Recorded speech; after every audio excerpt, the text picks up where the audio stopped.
लोहा मुख्यतः दो रूपों में बिल्डिंग कंपोनेंट के लिए काम में लिया जाता है। एक है रॉट आयरन और दूसरा होता है cast iron.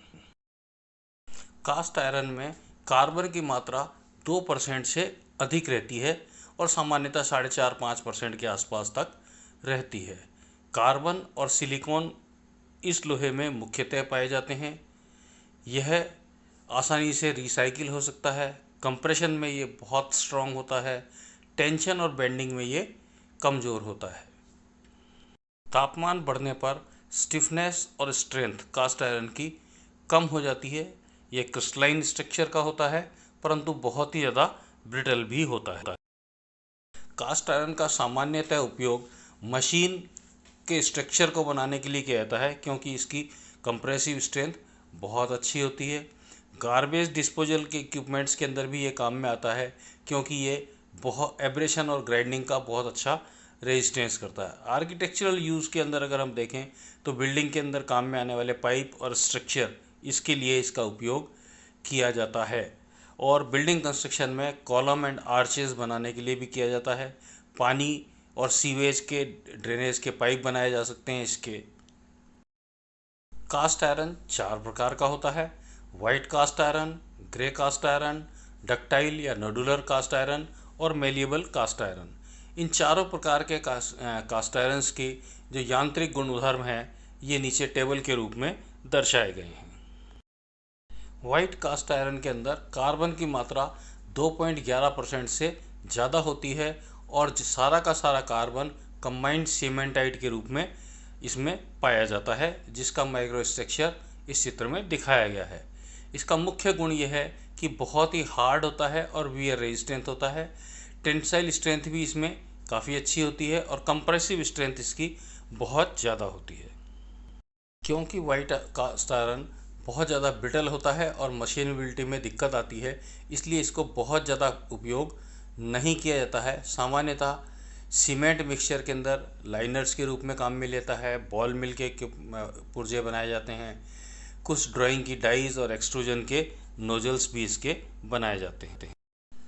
Grey cast iron के अंदर कार्बन का जो फ्री फॉर्म ग्रेफाइट होता है, ग्रेफाइट के रूप में इसमें फ्लेक्स के रूप में पाया जाता है, इसलिए इसे ग्रे कास्ट आयरन कहते हैं। इसकी स्ट्रेंथ इस बात पर निर्भर करेगी कि इसके अंदर स्टील मैट्रिक्स और उसके जो ग्रेफाइट के जो फ्लेक्स हैं उनकी करेक्टरिस्टिक किस प्रकार की होती है। ग्रे कास्ट आयरन का उत्पादन सस्ता पड़ता है, इसका मेल्टिंग पॉइंट कम होता है और लिक्विड फॉर्म में इसकी फ्लूइडिटी बहुत अच्छी होती है, इसलिए कास्टिंग के लिए ये बहुत ही उपयुक्त होता है। इसके अलावा इसके अंदर कंप्रेसिव स्ट्रेंथ बहुत ज़्यादा होती है, थर्मल कंडक्टिविटी बहुत ज़्यादा है और थर्मल शॉक्स को भी ये सहन कर सकता है। एटमॉस्फेरिक कोरोजन का बहुत अच्छा रेजिस्टेंस इसके अंदर होता है। माइल्ड स्टील के मुकाबले इसका कोरोजन बहुत कम होता है। दूसरा, इसके अंदर डैम्पिंग कैरेक्टरिस्टिक्स बहुत अच्छी है। जब भी वाइब्रेशंस होते हैं तो ग्रेफाइट फ्लेक टूट जाते हैं और ग्रेफाइट के एक सिरे से दूसरे सिरे तक वाइब्रेशंस ट्रांसमिट नहीं करते हैं। इसीलिए इसका उपयोग मशीन के बेस और फाउंडेशन बनाने के लिए सबसे ज़्यादा किया जाता है। ग्रे कास्ट आयरन का उपयोग आईसी इंजन और पंप की हाउसिंग बनाने के लिए, इंजन ब्लॉक्स बनाने के लिए, वाल्व की बॉडीज़ बनाने के लिए किया जाता है। इलेक्ट्रिकल बॉक्सेस बनाए जाते हैं, कास्ट आयरन के कुकवेयर्स बनाए जाते हैं और जो डिस्क ब्रेक की डिस्क हैं ये भी ग्रे कास्ट आयरन की बनाई जाती हैं। वाइट कास्ट आयरन का हीट ट्रीटमेंट करके मेलिएबल कास्ट आयरन बनाया जाता है, क्योंकि कास्ट आयरन की टेंसाइल स्ट्रेंथ बहुत कम होती है, डक्टिलिटी बहुत कम होती है, तो उसको सुधारने के लिए उसका हीट ट्रीटमेंट किया जाता है। हीट ट्रीटमेंट करने से उसमें जो ग्रेफाइट है वो नोड्यूल के रूप में हो जाता है, जैसे कि लम्प्स के रूप में, और वो इरेगुलर क्लस्टर्स में इकट्ठा रहता है।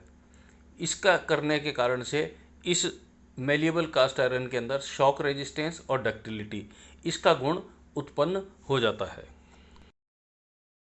मेलिएबल कास्ट आयरन पतली कास्टिंग्स के लिए काफ़ी उपयुक्त होता है।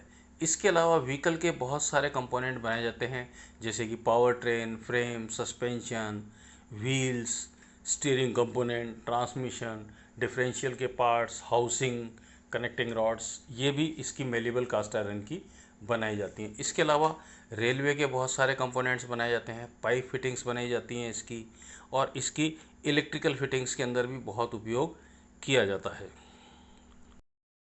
डक्टाइल कास्ट आयरन जो होता है, इसके अंदर ग्रेफाइट स्फेरिकल नोड्यूल्स के रूप में, गोल गोल स्फीयर्स के रूप में उपस्थित होता है। ऐसा करने से इसमें क्रैक्स नहीं बन पाते और डक्टिलिटी बढ़ जाती है। तो नोडुलर कास्ट आयरन जो है, इसकी स्ट्रेंथ ग्रे कास्ट आयरन से ज़्यादा होती है और कीमत में ये ग्रे कास्ट आयरन से कम होता। नोडुलर कास्ट आयरन का उपयोग highway diesel truck, agricultural tractor, oil well pump, इनकी हाउसिंग और बहुत सारे पुर्जे बनाने के लिए किया जाता है। पाइप और पाइप फिटिंग्स जो हैं, पानी के और सीवर के जो पाइपलाइन के पाइप हैं, वो भी इसके बनाए जाते हैं। मशीनरी प्रोडक्ट्स की हम बात करें तो crankshaft, front wheel spindle supports, steering knuckles, disc brake के कैलिपर्स, ये भी नोडुलर कास्ट आयरन के बनाए जाते हैं। रॉट आयरन लोहे का सबसे शुद्धतम रूप है और इसमें इम्प्योरिटीज़ 0.5% से ज़्यादा नहीं होती हैं और कार्बन की मात्रा 0.25% से कम ही रहती हैं। इसके सबसे मुख्य गुणधर्म है कि ये टफ होता है, मेलिएबल होता है, डक्टाइल होता है और सबसे बड़ी बात है कि इसका आसानी से वेल्डिंग की जा सकती है, परंतु इसे बनाया जाना कास्ट आयरन के मुकाबले महंगा पड़ता है। सामान्यतः रॉट आयरन के जो पार्ट्स बनाए जाते हैं, उनको जोड़ने के लिए रिवेटिंग का उपयोग किया जाता है। इसके सबसे जो मुख्य उदाहरण हैं, दिल्ली का लौह स्तंभ, इसके अंदर 98% रॉट आयरन है, और पेरिस के अंदर जो एफिल टावर है, यह भी रॉट आयरन का ही बना हुआ है। रॉट आयरन से टेम्परेरी मैग्नेट बनाई जा सकती हैं, परंतु इससे परमानेंट मैग्नेट नहीं बन सकती हैं। ये काफ़ी कठिनाई से फ्यूज होता है। इलास्टिसिटी और टेंसाइल स्ट्रेंथ इसकी बहुत अच्छी होती है। रॉट आयरन के ऊपर सलाइन वाटर, साल्ट वाटर का कोई असर नहीं पड़ता है। तो ये ऐसे एटमॉस्फेयर जहाँ पे कि सलाइन समुद्र के किनारे के जो स्ट्रक्चर हैं, उसके लिए बहुत उपयुक्त होता है। अगर इसे खींच के तोड़ा जाए तो इसके फ्रैक्चर लाइन को देखें तो वो फाइब्रस नज़र आती है। सबसे बड़ा बात इसके अंदर जो गुणधर्म है कि ये 24 टन पर स्क्वायर इंच की अल्टीमेट टेंसाइल स्ट्रेंथ ले सकता है और 20 टन की कंप्रेशन और शेयरिंग स्ट्रेंथ ले सकता है। तो ये काफ़ी मजबूत होता है, काफ़ी वजन सहन कर सकता है। रॉट आयरन का मुख्यतः उपयोग rivet, chain, ornamental iron work, railway coupling, bridge, water और स्टीम के पाइप बनाने के लिए किया जाता है। छत की कोरुगेटेड शीट्स भी इसकी पहले बनाई जाती थी। इसके बोल्ट्स, नट्स बनाए जा सकते हैं, रेलिंग्स बनाई जाती थी, और जो रोड लाइट के जो पिलर्स हैं, डेकोरेटिव पिलर्स, ये भी इनके बनाए जाते थे। इस टेबल में रॉट आयरन, कास्ट आयरन और स्टील, इनके सबके यांत्रिक जो गुणधर्म हैं, इनका एक कंपैरिजन दर्शाया गया है। इस टेबल में इन तीनों के मुख्य गुणधर्मों को और अधिक रूप से दर्शाया गया है।